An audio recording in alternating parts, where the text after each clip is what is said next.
Well, good morning, everybody. I'll give you guys a chance to kind of settle in. We have coffee and pastries in the back. Please make yourself at home. All right, my name is Taurus Rogers, and I work with Richmond City Department of Social Services. I would like to welcome you today to Coffee with your Congresswoman. We are certainly grateful that she extended her time and efforts to come and have this conversation this morning. I would like to also recognize our planning partnership, the other half of it. We coincide with the Richmond Office of Aging and Disabilities.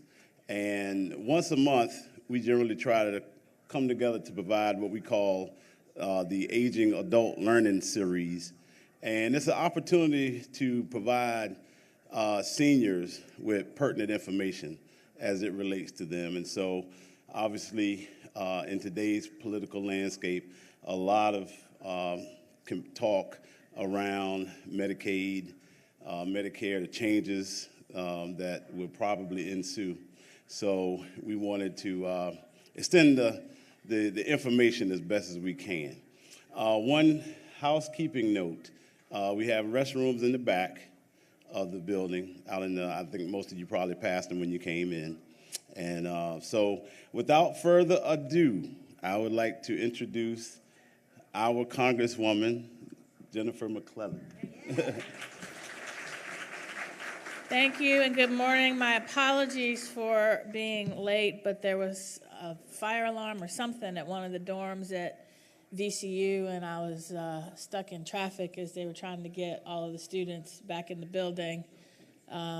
We forgot that when you get so used to in the summertime with the students being gone and there is no traffic in that area that we forgot school was back. So my apologies for that, but I did want to just thank you all for being here this morning and just start out first by saying Happy Women's Equality Day.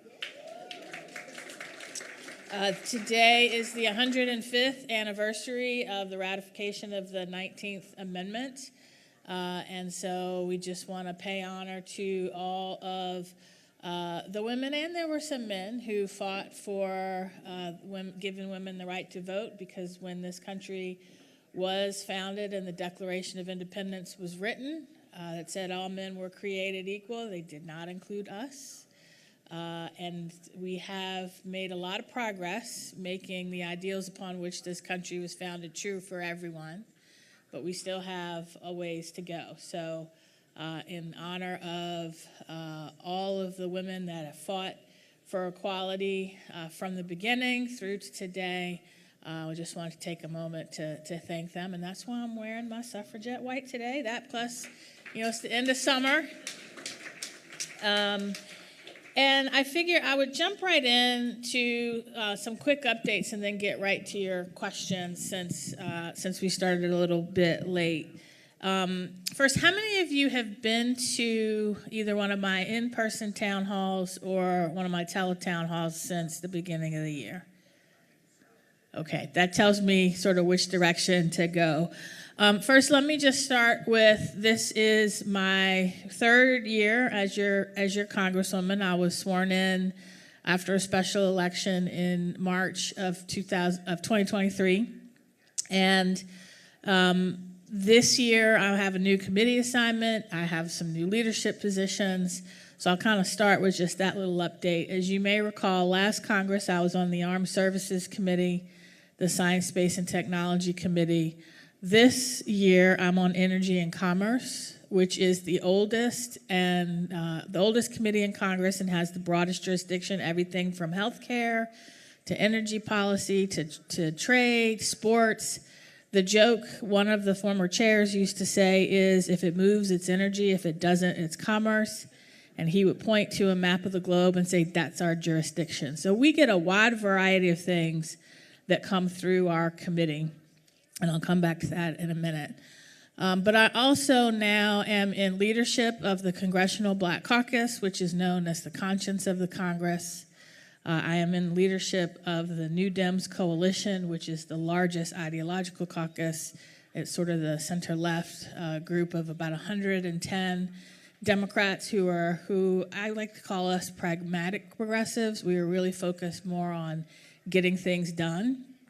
And then I'm a floor whip, so I help corral votes on the floor for the Democratic caucus. So all of that keeps me pretty busy when we're in Washington.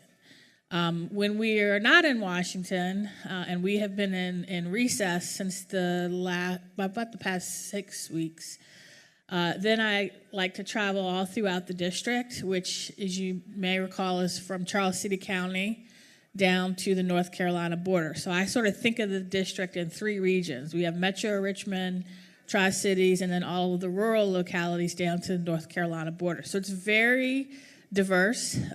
We have everything from manufacturing to farms, a lot of higher ed institutions, and a lot of federal employees, a lot of veterans. We have the quartermaster down at Fort Lee, or Greg Adams, back to Lee, which is one of the largest Army installations in the country. It's where they do all of the logistical training. So a wide variety of issues facing the district. And since this Congress began, we've been drinking from a fire hose. The Trump administration, you remember, moved very quickly to implement Project 2025, has issued, I'd say, a fire hose effect of executive orders. And there's been a lot of activity coming out of the administration, from DOJ to what's happening with ICE and many things beyond that. So my team and I kind of decided early on, we can't focus on everything, because if we do, we won't do anything well. So we really prioritize what we focus on based on the committee that I sit on and the issues that directly impact the 4th District. And I want to start with the issues that you bring to my attention helps us prioritize. So how many of you have called or emailed the office to express an opinion on something? Okay. Even if you think, well, she already is going to vote the way I want her to vote, I encourage you to do that. Because when you see the breadth of issues that we're trying to respond to and tackle, I get a list, a report, daily, weekly, and monthly, on these are the issues that are bubbling up from the district directly. And that helps us prioritize our focus if there are too many issues that we can't really focus on. So there's some I'm always going to focus on. I'm always going to focus on protecting everyone's constitutional rights. I'm always going to focus on quality of life for our service members, making sure that people have access to quality, affordable health care, making sure that our service members and their families have really the quality of life that they deserve. Because I'm on the Energy Subcommittee and the Communications and Technology Subcommittee, there's some issues in those areas that I focus on. But you all help me prioritize, as I'm trying to decide what am I going to respond to or not coming out of the administration, I really root that in what are the issues that you all are bringing to my attention that are your priority. And so if you wonder, well, why didn't she issue a statement on this? It's probably because if we issued a statement on everything coming out of the White House, that's all I'd ever do is issue statements. And I think you all want me focused on addressing your constituent concerns and trying to move forward an agenda on those issues that I just mentioned. So again, if you remember nothing else today, remember when you call or you email, that gets to me and it helps me represent you better. So I'm going to really quickly touch on 3 things that I think I'm going to get questions on, so I'm just going to address them up front based on the town halls we've already done, and like I said, the emails and the calls that we have gotten. So first is the reconciliation bill. It is known by many names. The president calls it the one big beautiful bill. I call it the one big ugly bill. Some people call it the reconciliation bill. And this is the bill that dominated the first half of the year. And the part that I'm the most concerned about is the one that came through the Energy and Commerce Committee, and we had a 26-and-a-half-hour hearing on, and that's the cuts to Medicaid. I was in the state legislature when we expanded Medicaid under the Affordable Care Act. And the idea was we need to make sure more people have health insurance, because the more uninsured there are, the uninsured are still going to get health care, but they're going to get care that's more expensive because they're not going to get primary care. They're going to show up in the emergency room when they're more expensive to treat. They're going to get uncompensated care, and then the costs get passed on to everyone else. And so we expanded Medicaid. We brought the number of uninsured in Virginia way down. We kept premiums from increasing as high as they were projected to increase had we not. We kept a lot of our rural health care providers open because a lot of them who have high numbers of Medicaid patients would get reimbursements from the state and the federal government for providing that care. And so this bill, with all of the changes to Medicaid that it makes, with the cap on the mechanism states use to pay their share, which are provider taxes, this bill is estimated by the Congressional Budget Office to strip somewhere between 14 and 17 million Americans of their health insurance. On top of that, because the bill adds $4 trillion to the national debt, it automatically triggers, through another law called the Pay-As-You-Go law, cuts to Medicare. And between the two, and then the fact that at the end of this year, if Congress doesn't act, the tax cuts for the premium tax cuts that help people pay to buy insurance through the marketplace, the exchange, those expire at the end of the year with no action from Congress. And between those 3 things, that's why the CBO estimates as many as 17 million Americans will lose their health insurance. And again, that doesn't mean they're not going to get sick. That doesn't mean they're not going to show up in the hospital. That doesn't mean they're not going to get treated. But that uncompensated care, the rest of us will pay in either our insurance premiums or through higher costs for health insurance overall. And so that was my number one concern with that bill. Number 2 is the changes to SNAP eligibility and the cuts to SNAP-related programs are estimated to strip 42 million Americans of food assistance. And these are people who are food insecure, who live in food deserts, who are working, but they're not earning enough to really pay all of their bills and eat. And so many of them are having to choose between, and just like same with people on Medicaid, and they're pretty much the same population, that they're trying to decide, am I going to pay the electric bill, which is going up, and I'm going to pay my rent or my mortgage, which is going up? Am I going to pay for groceries, which are going up? Am I going to pay for that visit to the doctor when costs are going up? A third of SNAP recipients are children. And SNAP, the number of people who are eligible, particularly the number of children who are eligible, also feeds into food and nutrition programs in our schools. So when you hear about students who are eligible for free and reduced lunch, that's based on the number of SNAP enrollees there are in a particular school's division.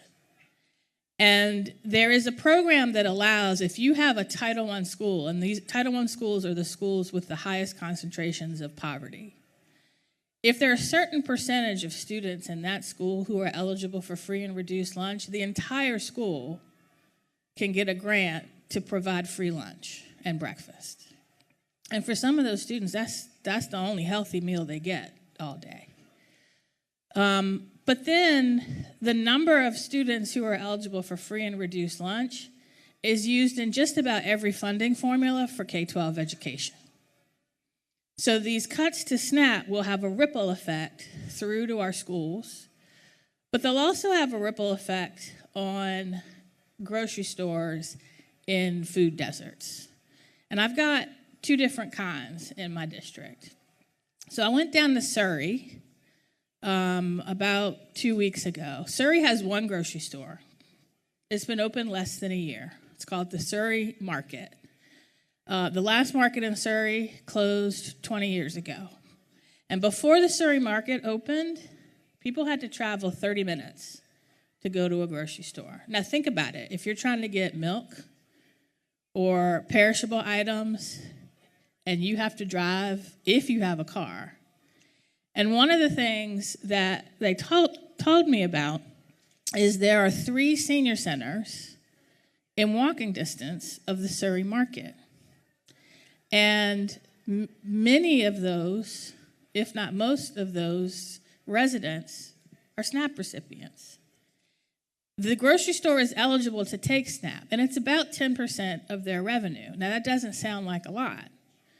But what they said is because we know twice a month that a lot of people are going to come in here to buy fresh produce and meat, then we can be confident that we can order fresh produce and meat, which has a very short shelf life, in bulk, and that it'll sell.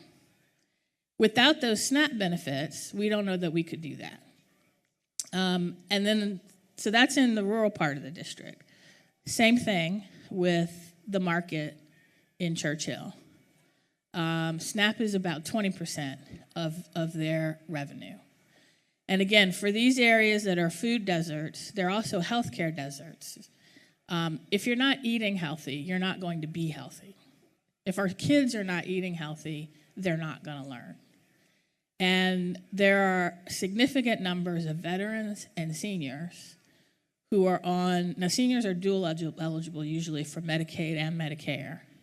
But there are a lot of seniors and veterans who are on both Medicaid and SNAP who stand to be harmed by this bill. So those are the two big, there are lots of other provisions we can go into if you have questions, but those were the two biggest that led me to vote no on that bill, because I am not going to benefit the top 10% of earners in this country on the back of the bottom 10% of earners. And that's exactly what the analysis of this bill shows is going to happen. It is a transfer of federal investment from the bottom 10% of earners to the top.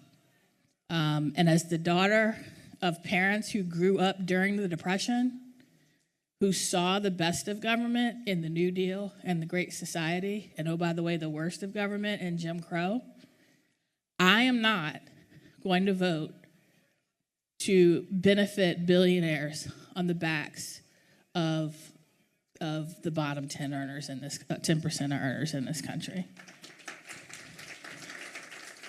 I do want to, I got a question on this last night at a town hall, so let me debunk some fake news. Right after the bill passed, there was an email that came out from the Social Security Administration that said that the bill cut taxes on Social Security benefits. That is not true. It did not. What the bill did do was change the deduction you can claim for Social Security benefits. But that's only if you don't take the standard deduction, if you itemize your deductions. But most people on Social Security, they take the standard deduction because it's better. So for most Social Security recipients, that provision's not going to mean a thing.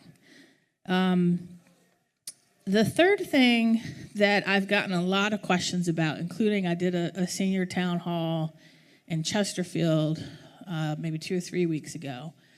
I got a lot of questions, and I got some last night, about ICE and the administration's enforcement, very aggressive enforcement of immigration laws.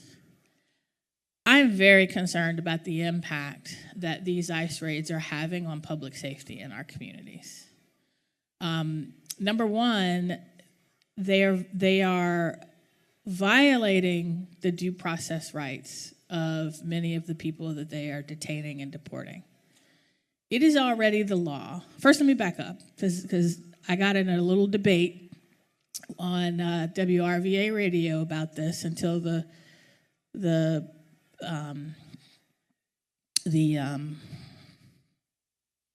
I forget the word, but the guy that was interviewing me, yes, he checked it out and then admitted on air that I was right.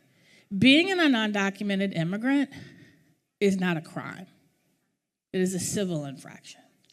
And if you're an undocumented immigrant and you are convicted of a felony or a very serious crime, you can be deported. That's been the law for years.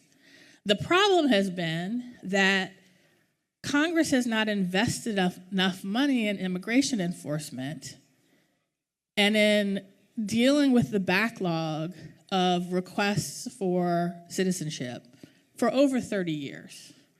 And I won't spend the rest of my time sort of talking about what we need to do to fix the immigration system unless you really want me to. But the bottom line is we need to invest in processing immigration requests and actually enforcing the immigration laws that were already on the book. The way to do it is not to round up anyone who looks like they are an illegal immigrant or an undocumented immigrant,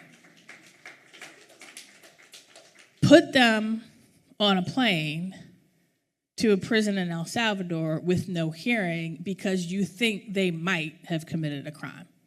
That is not the way to do it.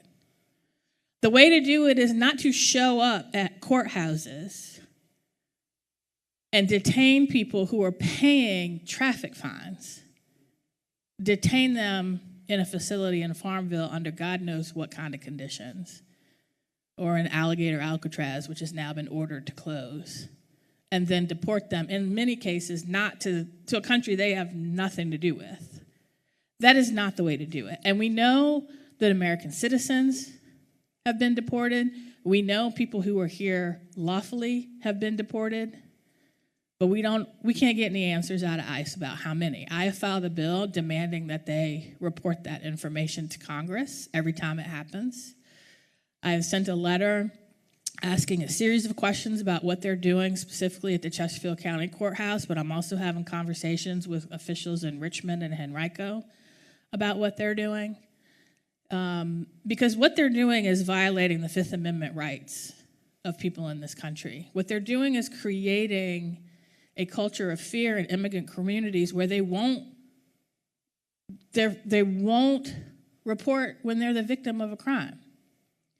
They won't come testify against someone who is charged with a crime. They won't seek access to justice in our courts. And many are even afraid to come get a marriage license. That's what's happening, and that is not going to make our community safe. And when I talk to the Richmond police chief has said that, the Commonwealth's attorneys in all 3 localities have said that.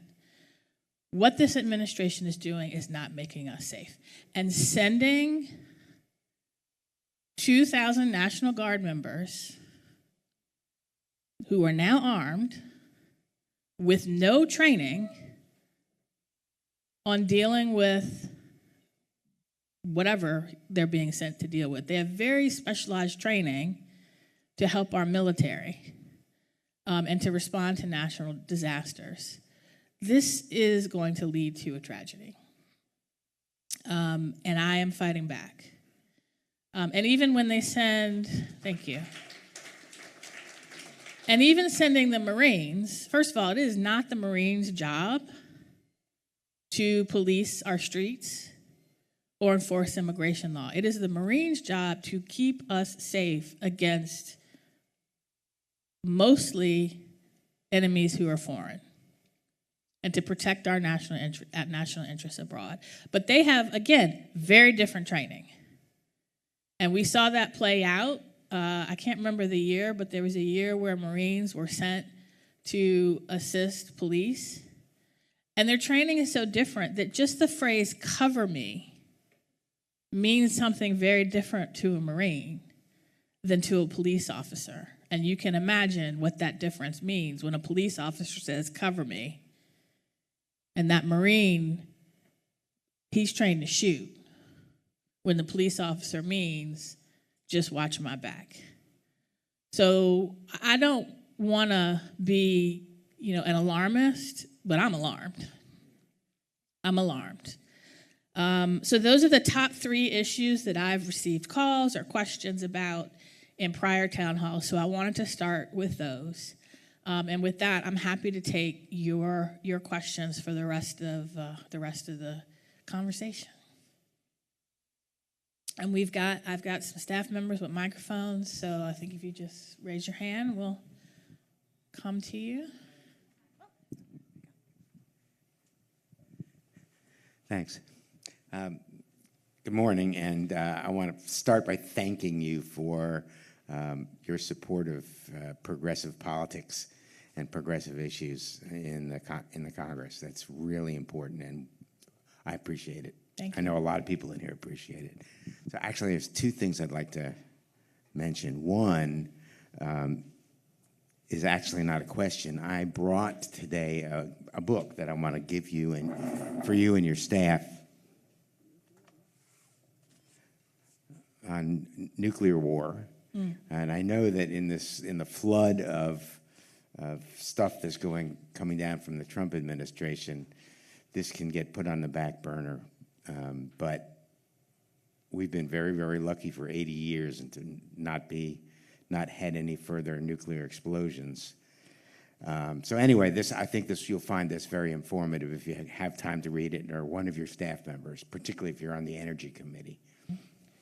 And second, I'd like to ask if you could talk a little bit about the disaster in Gaza, the humanitarian disaster in Gaza, and what you think the U.S. Congress can do to turn that around. Thanks. Thank you for that. What's happening in Gaza, I mean, I can't remember if it's the UN, I can't remember the exact agency, but, has now been defined as famine. From the beginning of the war, I have believed that the United States' most important role was to negotiate a ceasefire that would allow all of the hostages to be released, for humanitarian aid to come into Gaza, and that would put, I believe in a 2-state solution, and I think that's the only way to have long-term peace in the region. And that the United States was uniquely positioned with Saudi Arabia and Egypt and Qatar to negotiate that. And I know that's complicated, and we didn't get there in the last administration. But the current administration has abandoned all responsibility for even trying. And so I think the first thing that the United States needs to do is just make sure that we are getting food and aid into Gaza. And I've signed on to letters and a couple of bills just this week that were filed to that point. And I think, but we can't, the United States cannot do it alone. But I think that particularly joined with Qatar and Egypt and Saudi Arabia and many of our European allies, we really need to put pressure on Netanyahu, because I think he is the biggest impediment here. We need to put pressure on him through whatever means we have to come to the table and reach that negotiated settlement.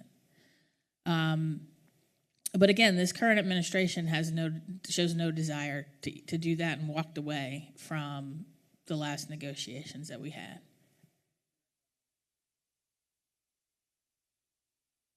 The microphone, yeah.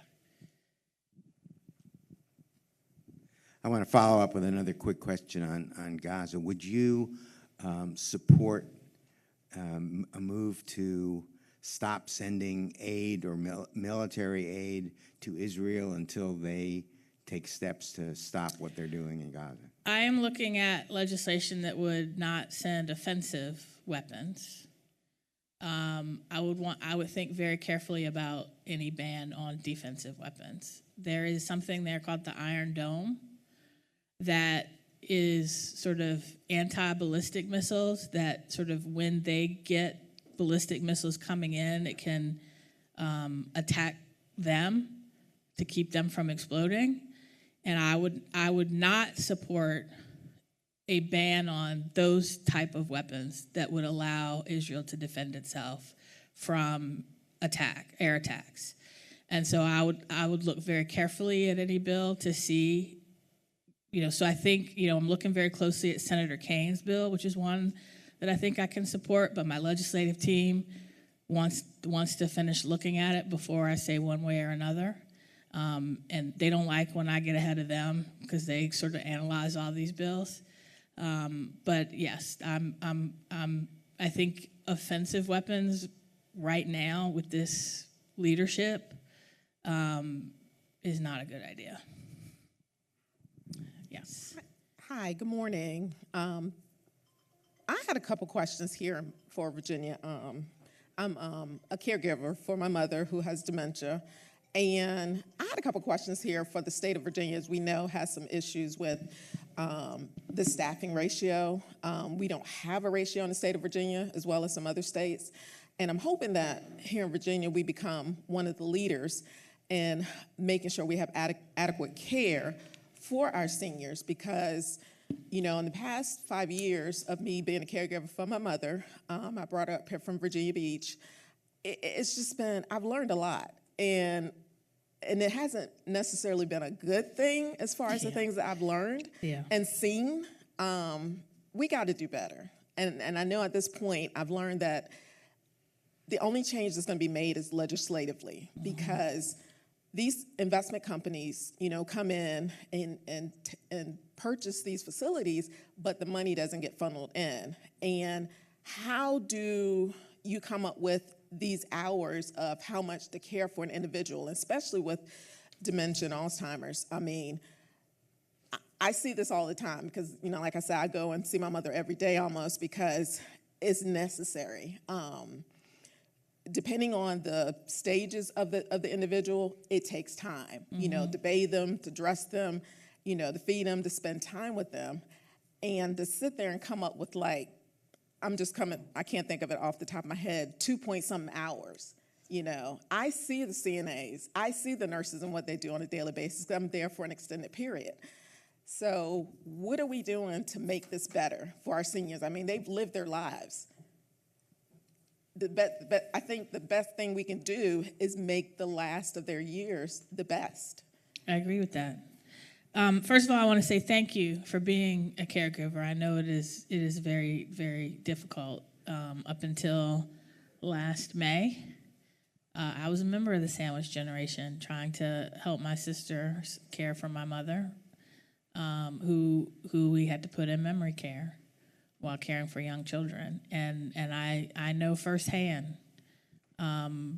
first having a father who spent the last 2 years of his life with cancer and watching his end of life, and my mom caring for him, and then, having to deal with my mother's care. So I know what you're doing is not easy. And I wish I had good news for you. But one of the things that the big ugly bill did, the Biden administration did have a rule, a staffing ratio rule, that was, it hadn't taken effect yet, but was supposed to. And the bill prohibited the Secretary of Health and Human Services from implementing and enforcing or administering a minimum staffing levels until, for 10 years, until October 1st, 2034. So this is left back on the states. But there are two problems, and cuts to Medicaid make one of these problems worse. The biggest problem is, even if we had the staffing ratio in place, we don't have enough workers to meet the demand. And many of the workers that we do have are not even paid minimum wage.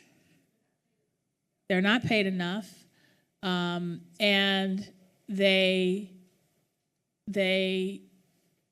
a lot of the facilities are having a hard time even afford to pay them more. So again, while I was in Surrey, I went to Waverly, to the Waverly nursing home.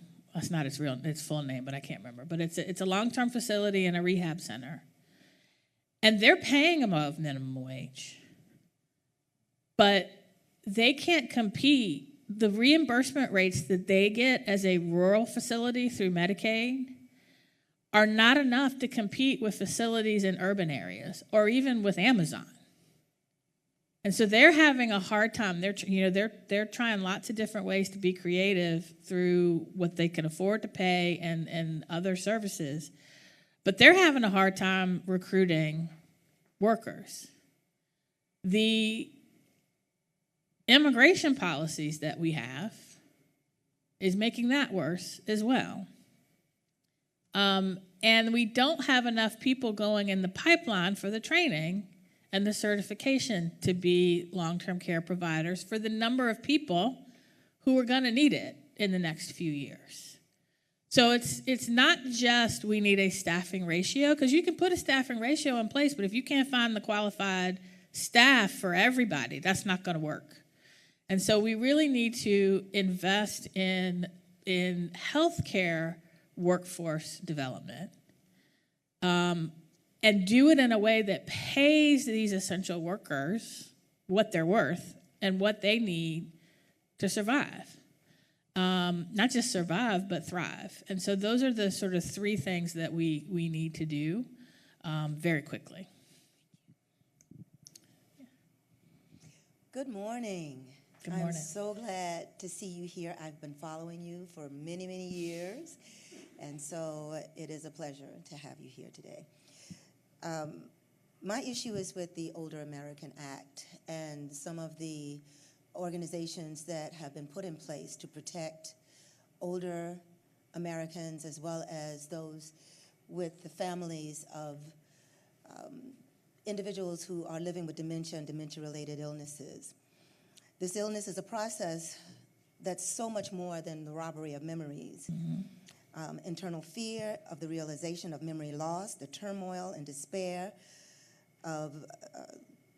that will likely lead to social isolation,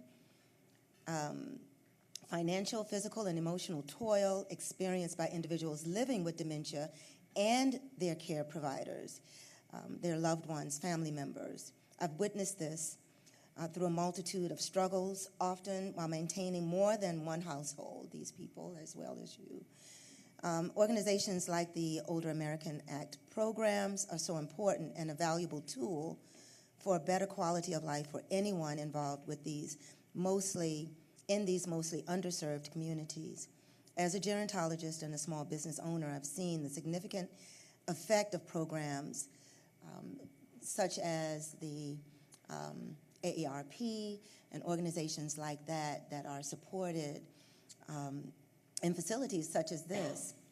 And I wanted to understand how our representatives are protecting those programs, those vital programs. Thank you. Thank you. It's hard right now because with the one of the first things this administration did through DOGE was to come in and try to completely shrink the federal government and federal services. So whether it's firing the workers that implement the programs, whether it's freezing funding that supports the programs, whether it's cutting the funding through legislation for the programs, and some of the services that are under Medicare cuts that are going to be triggered are some of the very programs that you're talking about. Now, we have tried to fight back. I filed a bill that would prohibit and roll back any of the workforce firings under the Department of Health and Human Services. Spoiler alert, that bill is still sitting, sitting in a committee. Sorry, my allergies are kicking in today. And so we are pushing back, but I think the biggest tool that I have right now is my voice. And taking the stories that I hear from constituents about here is how this action impacts my life, and taking those stories back either in a committee hearing, through legislation, through a letter, through questions to the secretary, until we can get a majority of members of Congress to roll back these cuts and then backfill and do more, because the bottom line of your question is we already weren't doing enough. So by cutting what we are doing, it's counterproductive. It's not getting rid of waste, fraud, and abuse. It's getting rid of services that American people need. And so as part of my priority to provide access to health care, that includes all health care, including dementia and Alzheimer's. And some of the cuts, the NIH funding grant cuts that have been in place, are for grants that are studying the root causes and how to cure or prevent Alzheimer's and dementia. We've got to put that funding back in place. So I don't have any good news for you other than I'm fighting for you, and that there are a significant number of people who, Democrats, Republicans, urban, rural, and suburban, who are making their voices heard to their representatives, that they want us to do more for long-term care than less. And I'm one of the loudest voices there. So thank you for your question. Good morning. Good morning. Thank you so much for being here. I'm Dana Parsons with Leading Age Virginia, and I wanted to follow up, one, on a comment that you made, and then also raise an issue. As an organization that represents the continuum of aging services, the Older Americans Act is very important for area agencies on aging. It expired in September of 2024. So we've been advocating for legislation to be reintroduced to reauthorize it. So a Senate bill has been introduced. So any efforts in the House would be appreciated. Yes. I will have to check on, I know in the last Congress there was one filed. I am not sure if one has been filed this Congress yet, but I will check on that and get back to you and make sure that if it's filed that I'm co-sponsoring Wonderful. it. Thank you. The other issue is related to cuts in Medicaid. Mm-hmm. So we're here at South Richmond Adult Day, and we advocate in Virginia every year for increases for Medicaid for Adult Day. It's only about $65 a day here in Virginia, and it really takes about $100 to $150 per day to take care of a participant in Adult Day. So I wondered, even with all of the threats of cuts that we are having, if Medicare could cover Adult Day, that would be a game changer in Virginia. It would keep people that don't necessarily need to be in a nursing home out of nursing homes and help save on Medicaid, and then really help adult days who keep people in their homes. Thank you for that. That is something I will look into. And I am really frustrated. As I sat in that 26 and a half hour hearing on the big ugly bill, and listening to my colleagues on the other side of the aisle say things like, well, we're just trying to strengthen Medicaid so that it'll survive as a program. We're trying to make sure that it's strong for the people it was, intended to help. And then on the other hand, the very programs that help people not get sicker. An adult day, like I saw this with my mom. When you are a senior and you are isolated, and especially if you have hearing problems and you're not interacting with other people, your mental health is going to decline, or your cognitive ability is going to decline. And it's a lot more expensive to deal with that than to pay for somebody to spend time with other people in adult daycare. So there's this huge disconnect. And I sat in the hearing when Robert Kennedy Jr. Talked about all of what the Trump administration was going to try to do to make America healthy again.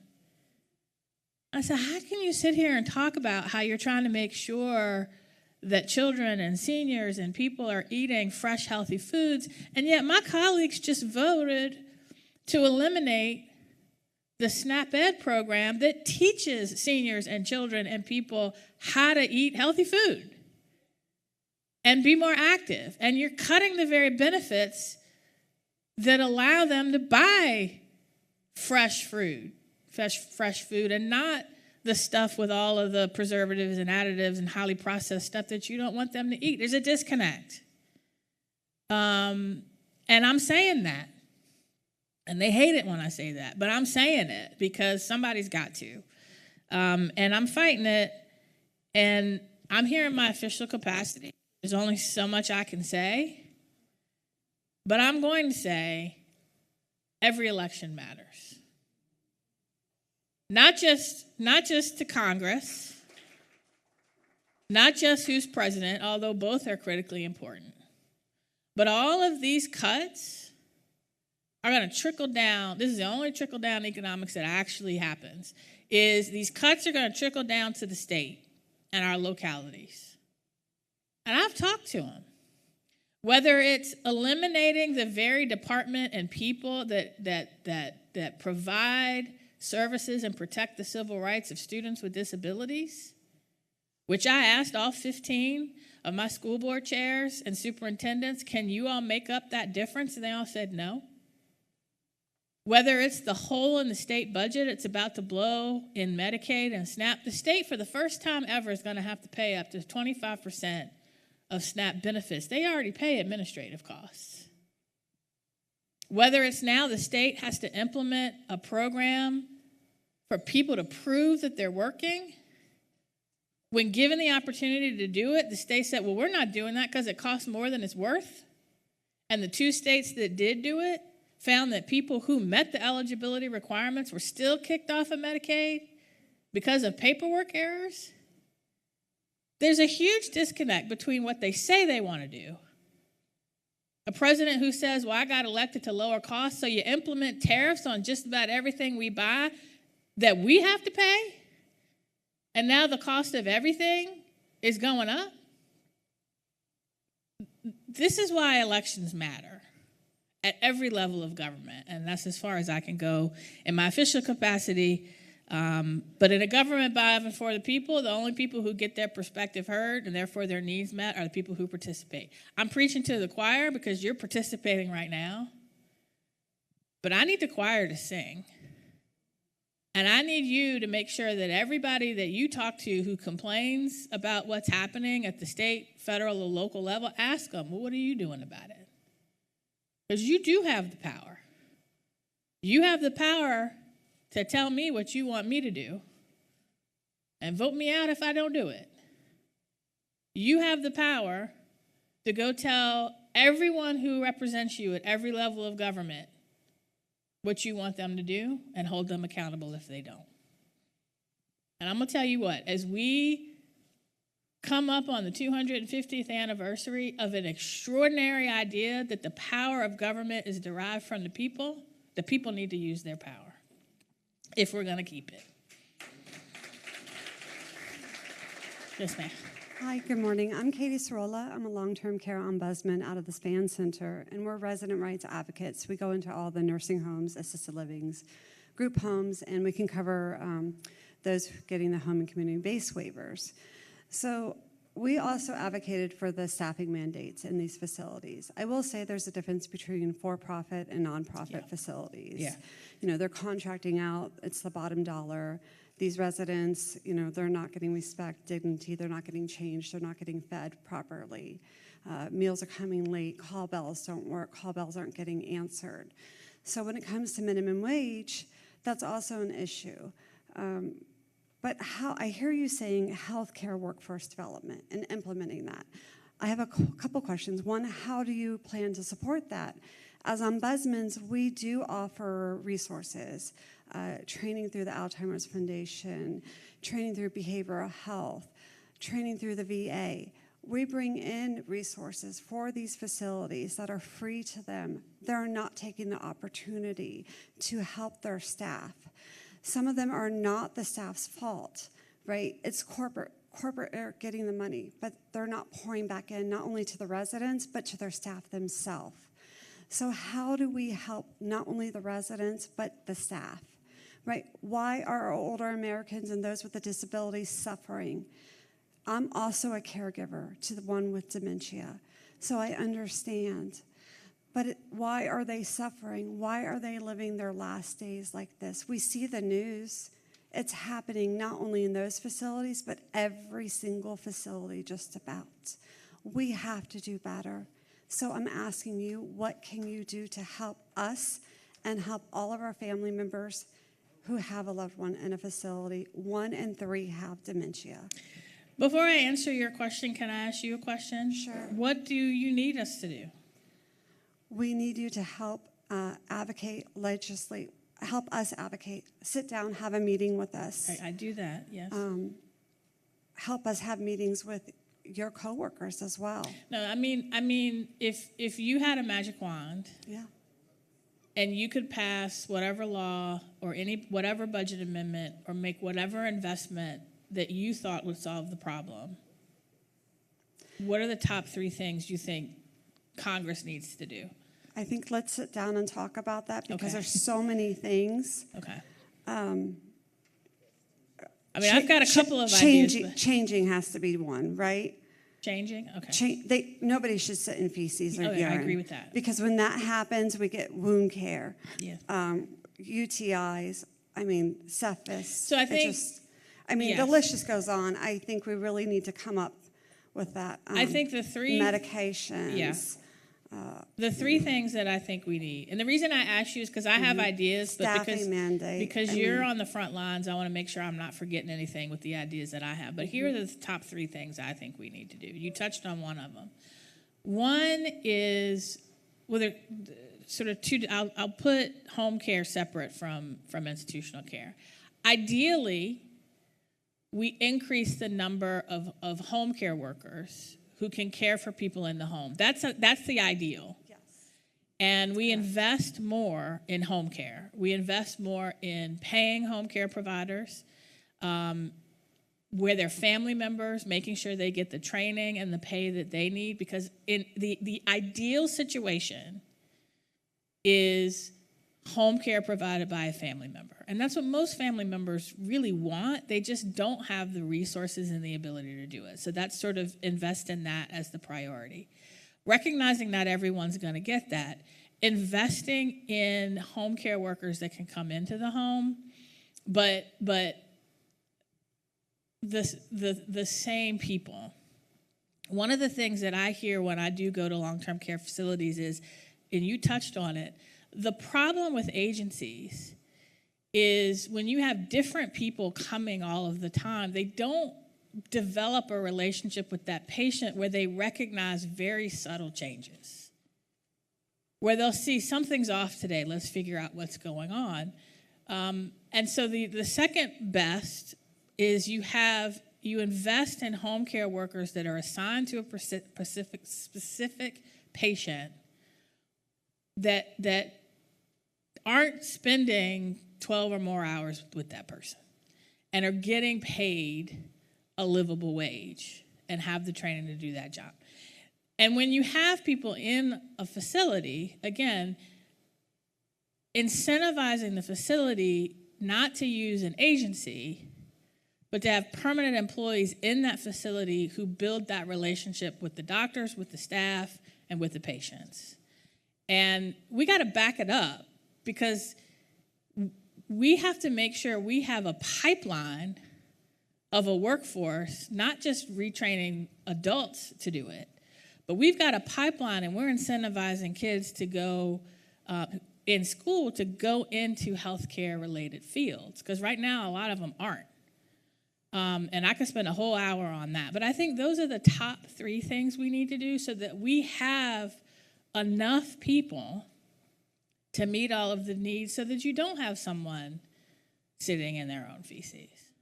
So thank you for that. And if I forgot anything that you all are advocating for, the people wearing the blue polo shirts, reach out to them and we can set up a time to talk more specifically. Oh, there was somebody in the back had there. Oh, sorry. Yes. Good morning. How are you? Hi. I'm good. How are you? I'm Daniel. I'm a paramedic. I've been one for about 15 years. We currently have 2 bills that have just been referred to the Energy and Commerce Committee. One is the Mobile Integrated Healthcare Community Paramedicine Program, and one is the development of the EMS workforce.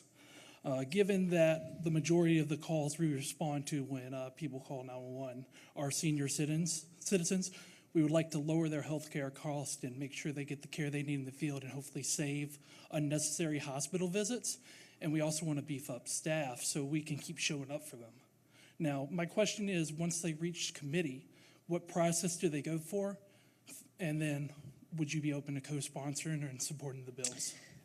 So the second part of your question is yes, and make sure my staff gets the 2 that you named because you spoke a little too fast for me. So the process is they'll go to the health subcommittee. I'm not on that, but I can weigh in on hearings. They'll have hearings related to them where we'll take up testimony, and then we'll do what's called a markup, and that's when we debate the bill, if there are any amendments to the bill, and then we vote on the bill.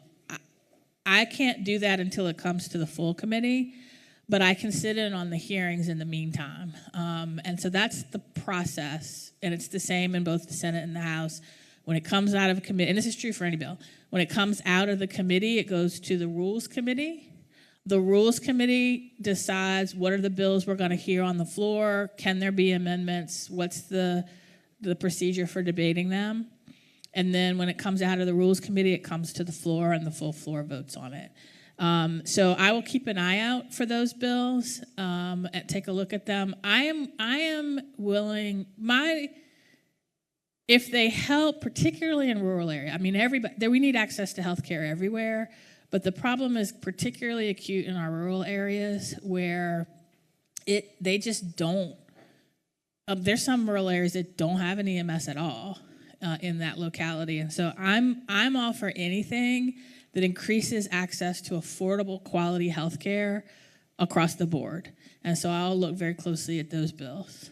Thank you. Yes. Hi. I really liked what you said about you're worried about the constitutional rights. And we look around us every day, we hear the news, and they're being eroded incredibly. In our neighborhood and talking to the people, there's a lot of anxiety. One thing that we have done is we began a group in our neighborhood based on 1 million rising. I don't know if you've ever heard of that, but it is through Indivisible and our nokings.com or whatever it is.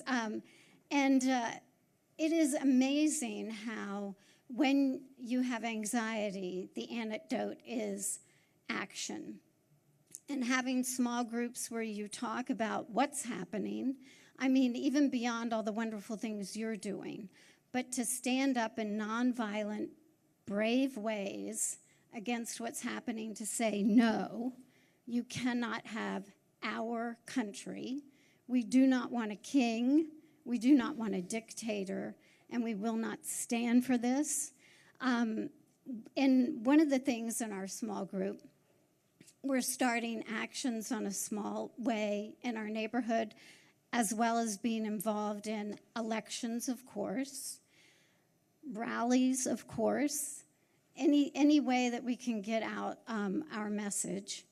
But some of the people in our little committee have said, well, what about our leaders? Do they have anything to say to us? Any encouragement, any direction?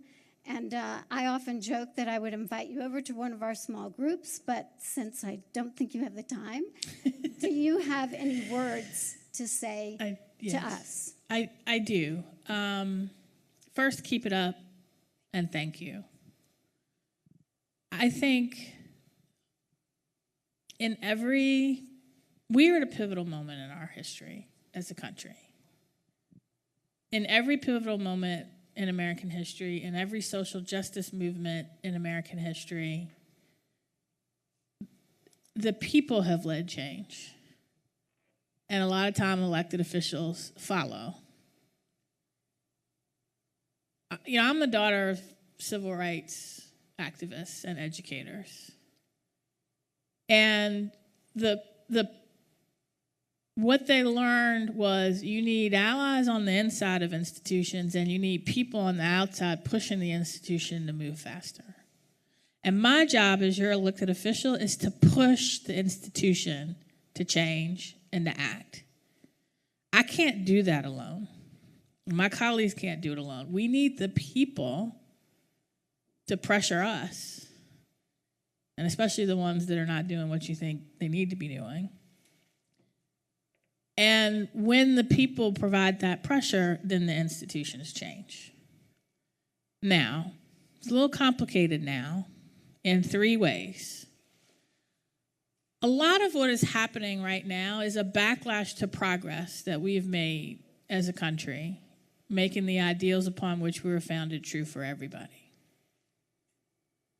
And a lot of the progress that's being eroded is 60, 90, 100, 200 years old.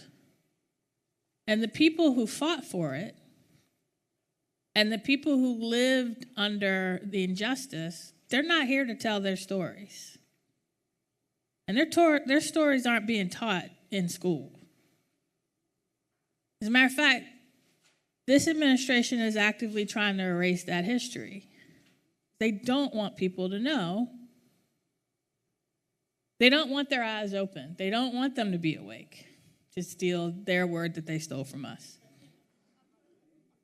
And so that makes it a little challenging because there are a lot of people who don't see the pattern of the backlash because they didn't live through either of the other backlashes in this country. So helping educate people is really important. Then there are a lot of people who don't know what Congress is doing. You'd be surprised, actually. If you think of the world as divided into news seekers and news receivers, there are a lot less news seekers than you would think. And even if people seek news, they now can get it from a wider variety of places. And not all of those sources are accurate, and many of them are suppressing some speech. These social media algorithms have more to do with what you see than anything. And you have an administration that is actively trying to weaponize the very things that protect our constitutional rights to roll them back. So that can be overwhelming. It is overwhelming. I get overwhelmed. So biting off a small piece to focus on, like you and your group are doing, is critically important. But I have 3 pieces of advice. Put your own mask on first. And take care of yourself, because if you are not taking care of yourself, you can't do this work. It's hard. And it's going to take a long time and you got to sustain it. So put your own mask on first. 2, focus on what you can control. And you'll find there's enough to at least fill your day that you don't have time to freak out about the other stuff. But take on what's within your realm of control. That's why I started out saying I can't respond to everything, so I respond to certain things. And then stick with it.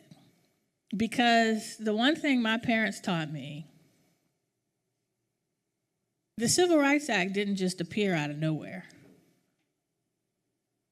The inequity we're fighting now took over 300 years to build. It's not going to be dismantled overnight, and we're facing the last grasp of a backlash against it. And we got to be in this fight for the long haul. And I have more advice, but that's like the biggest thing. And I think where the people can help, yes, protests are important, but be smart about it. Recognize that this is a president who asked his last chair of the Joint Chiefs of Staff if he could shoot protesters. General Milley. Now, General Milley told him no. But spoiler alert, General Milley also in a conversation I had with him said, if the president ever invokes the Insurrection Act, under the Insurrection Act, which he didn't do, and General Milley was able to say this is not an insurrection. This was during the George Floyd protests. If the president ever evokes the Insurrection Act and gives the military an order to shoot protesters, under the Insurrection Act, that is a lawful order.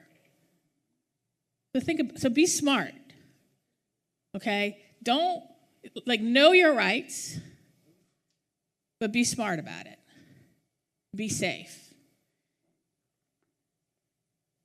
The courts do have a critically important role, and everything this president is doing violates some law, but you got to find the right person or organization who has standing to sue.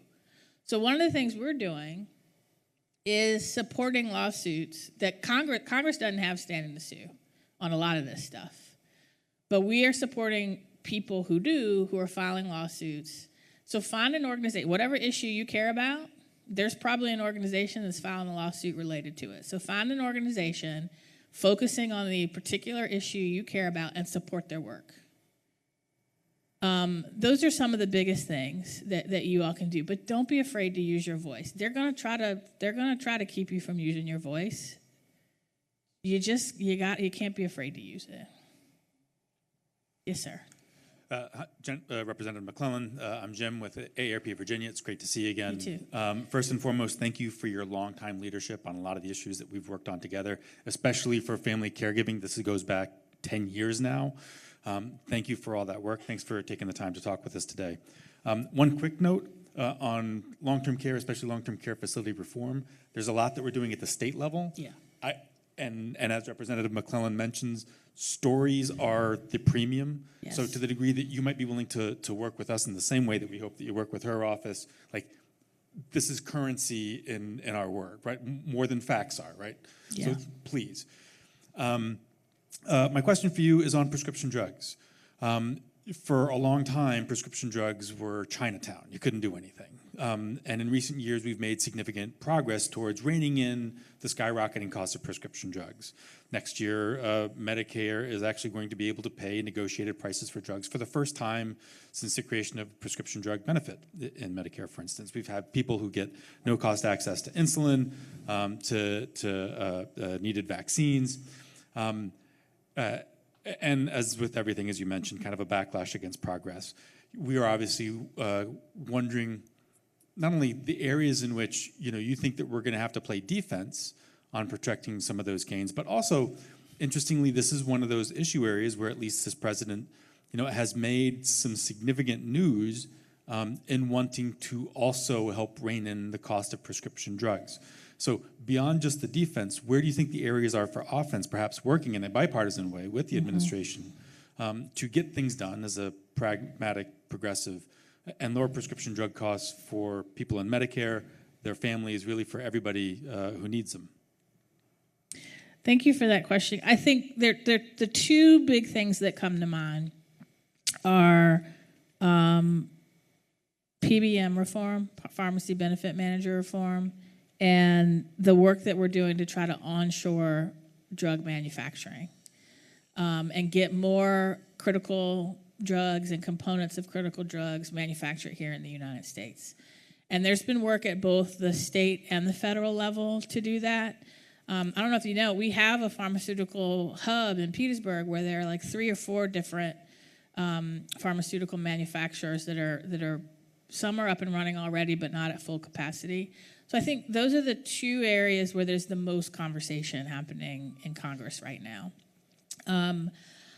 I think the area that no one is tackling, but we need to figure out, and the cuts to medical research are making worse, is how to incentivize and pay for research and development. Because one of the reasons that medications are so expensive is how much R&D goes into developing them, and the drug manufacturers want to recover those costs. And part of how we crack that nut is the federal investment and institutional investment for our higher ed institutions in that R&D directly. And that's part of what I'm concerned about with the NIH cuts and the trickle effect that that's going to have for biomedical research. Because if the only people doing the R&D are the pharmaceutical companies or for-profit businesses, then they're gonna find a way to recover those costs through the price. And I don't hear a lot of conversation about that. But I do think that's an area where we need to spend a lot of focus is on getting, investing in the R&D piece so that those costs aren't passed on to patients. Thank you for that. I have a question. Yes. Good morning. Good morning. There's been a lot of conversations about Medicaid and insurance. I have a different question. I am in a lot of conversations in the community with housing, and especially like seniors. So we have a lot of adults that's aging in their homes. Mm-hmm. They probably purchased their homes 40, 50 years ago. They're now 80 and 90, and their homes are in ill repair. They want to remain, their full autonomy in their home. And I know Project Home and Richmond Homes, they're the only one that have a program that address like maintenance issues. And you think about the cost of an HVAC system, that's $15,000 to $20,000. So we have a lot of seniors that's living in dilapidated, ill-repaired homes that they may have paid for, could be paid for, but they can't afford to maintain them. And we have some that, again, want to remain at home, but they're not accessible. They don't have ramps. They don't have wheelchair work. They don't have grab bars. So I wanted to know if there are any, because I know with Project Home, the wait list for them is like 3 to 5 years. And if there are any programs or conversations regarding programs that can help with maintenance issues for seniors that's living and want to remain in their homes. There are some, so housing comes under the Financial Services Committee, so I'm not as familiar. But if you give one of these 3 ladies your contact information, we'll get you specific information on the programs. I know that there are some, and the funding was just cut for it, programs to help low-income and seniors to put solar panels on their home, do energy efficiency upgrades to try to help reduce energy costs. And, this president does not like renewable energy or anything that he thinks is Green New Deal. So they have tried to roll back, and in some cases have rolled back those programs that are more specific to energy repairs. But I will need to look at sort of more of the issues that you just talked about, providing ramps or I know a lot of people have issues with their roofs or that kind of repair to see what is out there. But I do think that's an area we need to do more work in. Yes, sir. Oh, wait. We're actually running out of time. time. So one more question. Okay, how many people had questions that we haven't gotten to yet? Okay, I know the lady in the back has had her hand up for a while, so let's get her. I have another event. I'm sorry. That's why they're trying to get me out of here, because they keep me on a tight schedule. But if we do not get to your question, my staff is going to stay. They'll take your question in writing, get your contact information, and we'll follow up. But I'm going to see if I can get to you.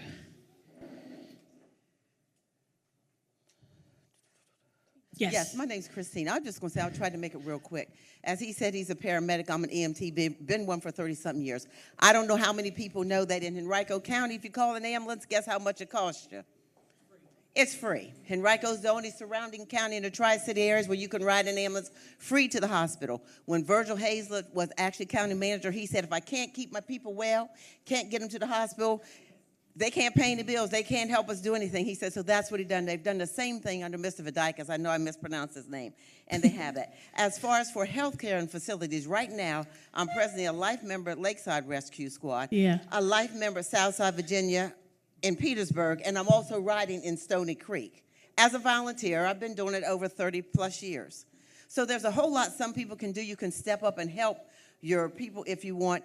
Also back to helping those people in healthcare facilities and trying to do it. There's a lot of people. They're deporting a whole lot of your caregivers. People don't want to say it, but that's where a lot of your people who come in from other countries, they're willing to do it. We're not willing to do it. I work at a healthcare facility as well, and there I kind of do everything from emergencies with the HVAC systems to the electricity, to light bulbs, to the personal care of the people, to doing all the EMS stuff that I do there that I'm not there for that job. It's another job. So there's so much that you can do. If you look around for some of the volunteer services, although a lot of people don't want to volunteer, that can help out a whole lot. And unfortunately, they do not pay enough. I think Medicaid price may be right at about $13 an hour. Most people aren't going to work for that when you can go to Sheets and get $15 or $17. So why do you want to work with someone who has some problems?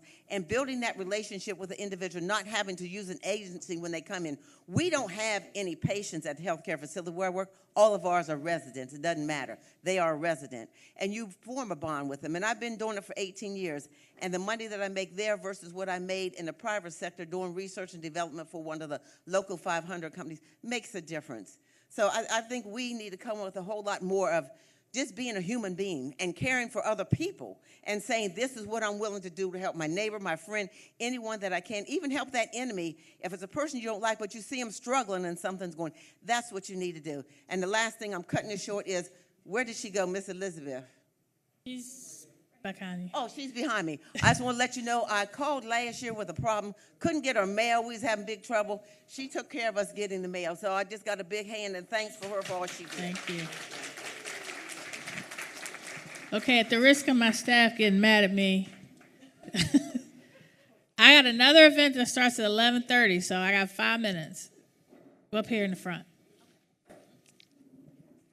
But they'll be all right. And I will be brief. Okay. First, when you were speaking about helping the elderly who are in homes, we need oversight with all of these organizations that do that, because if you do get a loan to get stuff fixed in your house, there is a provision that possibly you will lose your home. You need to make sure our elderly know how these rules are going. Mm-hmm. If their sons and their daughters aren't telling them how this works, we need volunteers to educate the seniors. Just because you're a senior doesn't mean that you know everything, because the rules are being changed by Republicans, Democrats, independents, corporations, and everything else. That's quick. The second thing is this. I'm sitting up here thinking about, the only thing I really wanted to say was at first, before I heard you open my mind, is that we can use volunteerism as a form of protest. There is a fear that if you do something for free, the people in power will say, well, I don't need to pay anybody to do it because we got volunteers to do that. I'm the executive director at Woodland Cemetery. And luckily, the only way we get things done is because volunteers come in to do the work.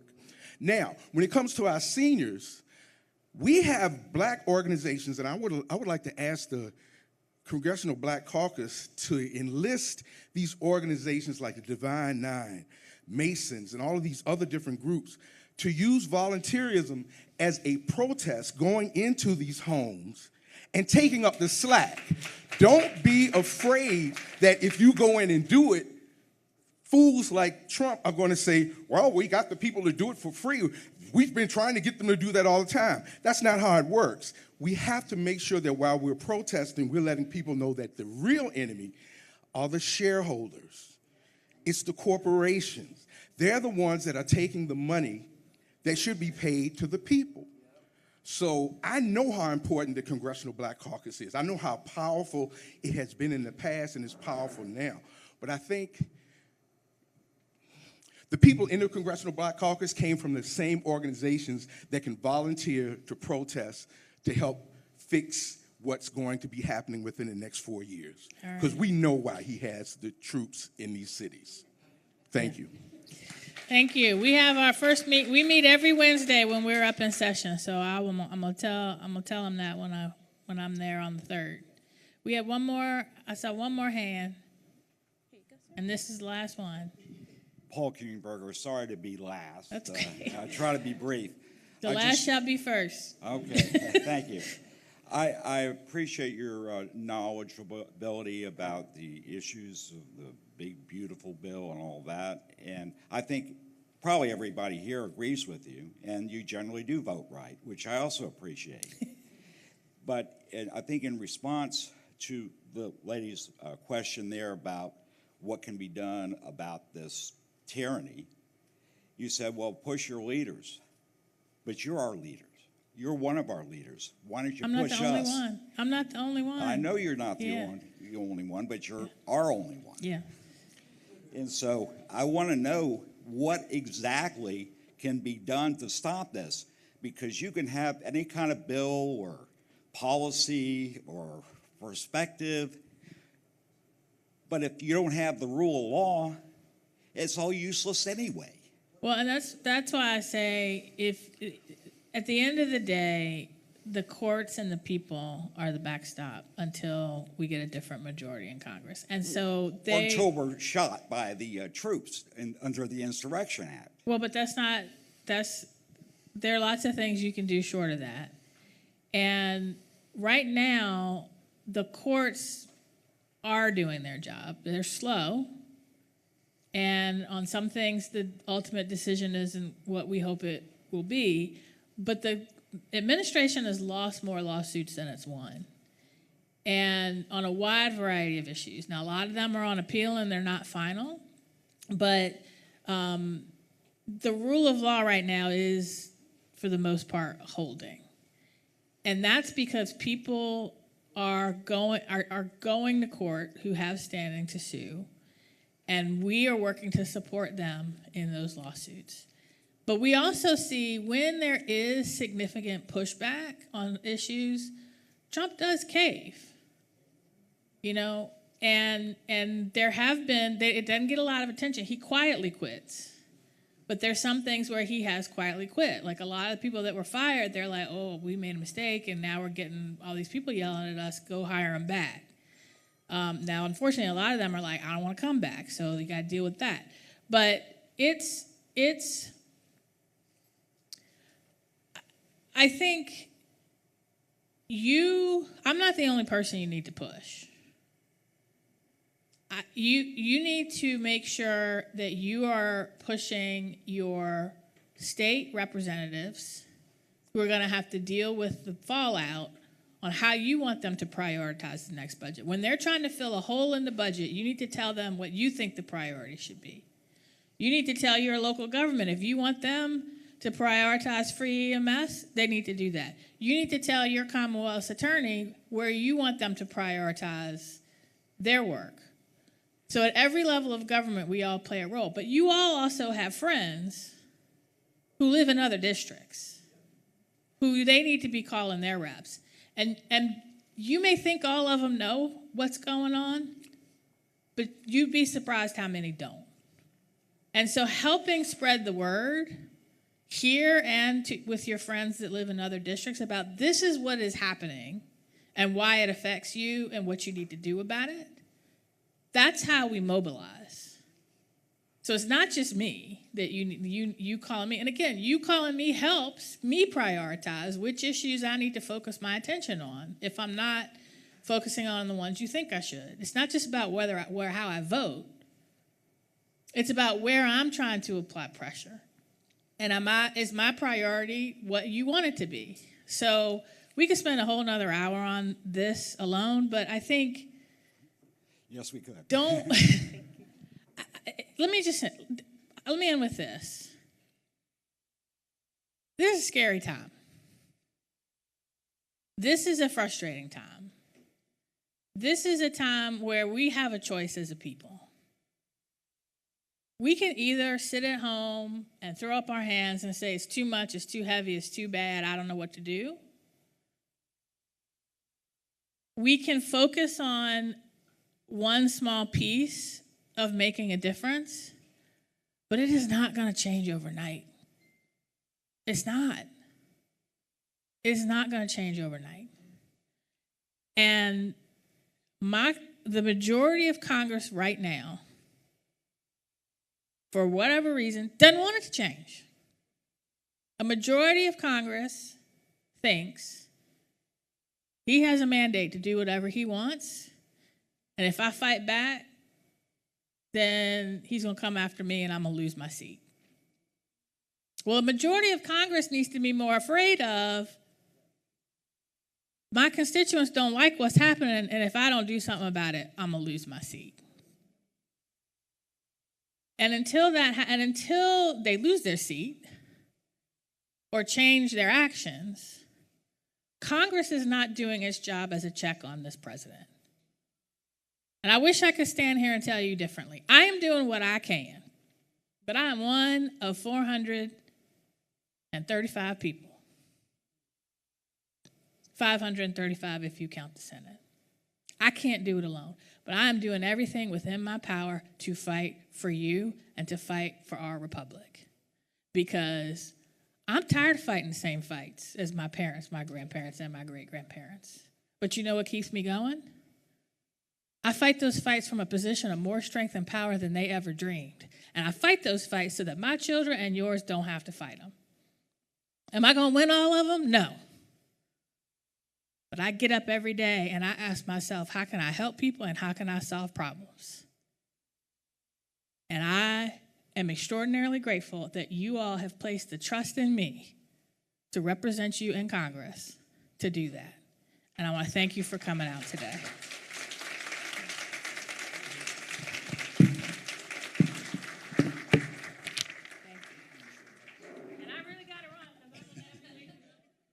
All right, guys, give the Congresswoman one more round of applause. We certainly thank her for coming out.